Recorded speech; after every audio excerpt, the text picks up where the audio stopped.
Cane farmers in St. Thomas are concerned about the impact of the proposed closure of the Golden Grove sugar factory on their livelihood. They are also blaming Seprod's mismanagement for the failure, but the company's CEO says the issue is much bigger than that. TVJ's Shamela Pullen reports. Earlier this year, Separate CEO Richard Pandowi told TVJ News that they are contemplating closing the Golden Grove sugar factory in Duckenfee, St. Thomas. Less than 2 months after that announcement, more than 40 cane farmers gathered at the Hampton Court Community Center to discuss the matter. It's a decision for which they will not be taking blame. Instead, they accuse Separate of poor management.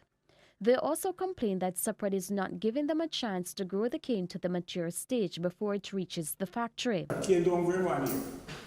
If you plant cane as a farmer, you can't materialize in 1 year to work. You need at least 5 years to recoup back what you spend on the tool. Separate said it's racking up big losses at Golden Grove. The farmers, however, raised their own questions. This is a time now they get the privilege to pack the sugar. I'm sure they're going to get more than they were getting 2 years ago or 3 years ago when they were losing money. And $4 billion, I heard some figure bragging about. I would like to see what it is now. If you produce raw material, you can hardly make money. You have to finish the product.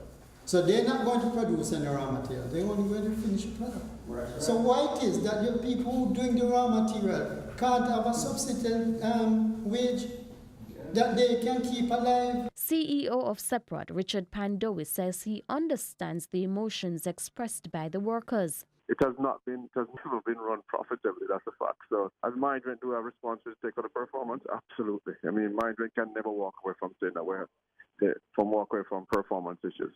But the fact is that the issues related to sugar industry, the change of the preferential pricing to the EU, just the lack of productivity in the sector, those are the real reasons driving the losses. Shamela Pullen, TVJ News.